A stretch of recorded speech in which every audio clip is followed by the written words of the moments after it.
महत्त्वाची बातमी आपण पाहतोय। अशोक धोडी यांचा मृतदेह कारमध्ये सापडलेला आहे। गेल्या 12 दिवसांपासून ते बेपत्ता होते। त्यांचा शोध सुरू होता।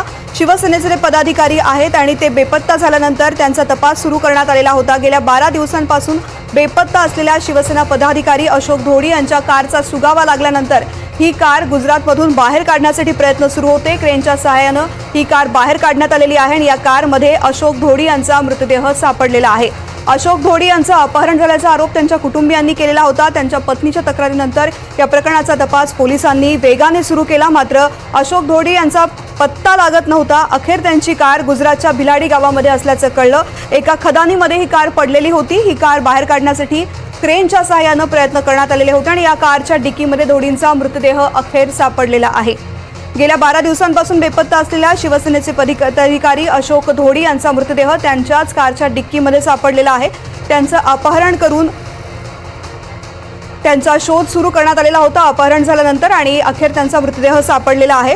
शिवसेनेचे पदाधिकारी अशोक धोडी यांच्या अपहरणामुळे मोठ्या प्रमाणात खळबळ माजलेली होती।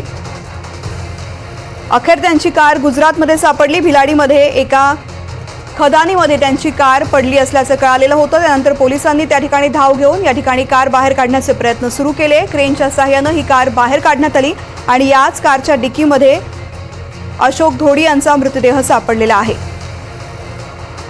अशोक धोडी यांचं अपहरण करून त्यांची हत्या करण्यात आल्याचा आरोप याआधीच करण्यात आलेला होता आणि त्यानंतर मात्र त्यांचा पत्ता लागलेला नव्हता। ते नेमके कुठे आहेत याचा शोध सुरू करण्यात आलेला होता आणि शिवसेना नेते अशोक धोडी यांचा अखेर मृतदेह या कारच्या डिक्कीमध्ये सापडलेला आहे। या प्रकरणामध्ये आधी 4 आरोपींना अटकही करण्यात आलेली होती।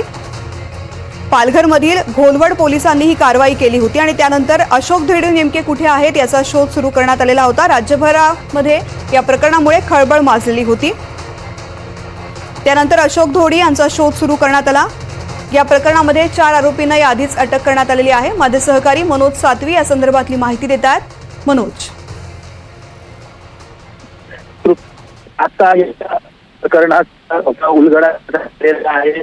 त्या टैलार गुजरातल्या भिलाड या ठिकाणी त्या दगडखाणीमध्ये अशोक याची कार या ठिकाणी टाकलेला होता।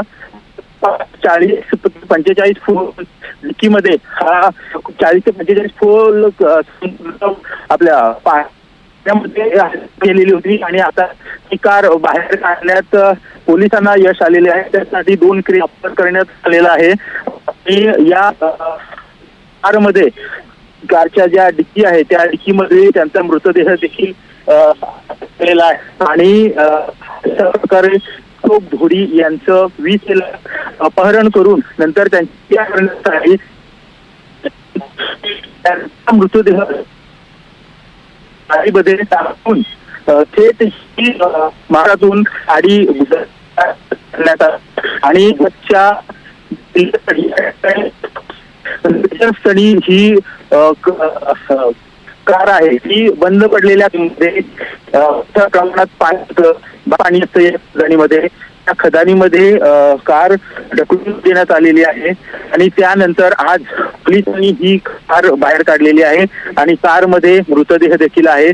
प्रचंड अशी दुर्गंधी ही बाहेर काढल्यानंतर परिसरात पसरलेली आहे। गुजरात पोलीस आणि महाराष्ट्र पोलीस या ठिकाणी घटनास्थळी आहेत। त्याचप्रमाणे अशोक धोडी यांचे कुटुंबीय देखील घटनास्थळी दाखल झालेले आहेत आणि त्यांना शोक झालेला आहे, अश्रू अनावर झालेले आहेत। आता हे अपहरण प्रकरण आणि हत्या प्रकरणासंदर्भात त्यांनी वेळोवेळी पोलिसांना तक्रारी दिल्या होत्या। मात्र पोलिसांकडून गांभीर्य नाही आणि अशोक धोडी हवा नेतविषयी